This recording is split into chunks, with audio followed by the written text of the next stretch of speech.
Imaginez la ville à hauteur d'enfant, c'est une réflexion menée à Guichen-Pont-Réan en Ille-et-Vilaine, un projet à l'horizon 2050 qui passe par exemple par l'aménagement du chemin entre l'école et le centre-bourg. Les enfants ont livré leurs idées et une première expérimentation concrète a été testée. Lara Dolan, Christophe Rousseau.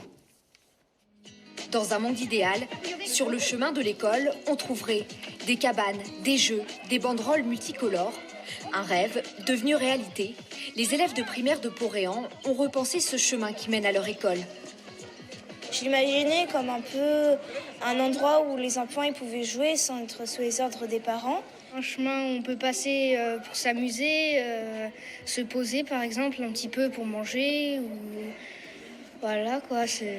Mais il faut pas perdre trop de temps parce qu'après il faut aller à l'école, non? Ouais, bah au pire t'y vas plus tôt et puis voilà.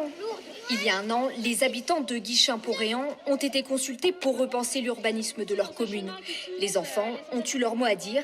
Ils ont imaginé la rue aux enfants, un espace qui leur est dédié entre l'école et le centre-bourg. Les adultes, ils pensent le point A, le point B, et entre les deux, on marche, on y va et on va le plus vite possible au point B. Et en fait, les enfants, dans leur psychologie, c'est pas du tout ça. Pour eux, c'est le chemin qui est une aventure, ils vivent au présent. C'est pas un chemin tout droit, on peut sauter, on peut escalader, etc. Du jeu, mais aussi de la couleur. Adèle, Théo, Luna et les autres ont laissé leur empreinte sur les clôtures grisâtres. Ce qu'on veut, c'est avoir plein de couleurs. La rue aux enfants, elle peut pas avoir que les couleurs naturelles, elle peut avoir plusieurs couleurs, quoi.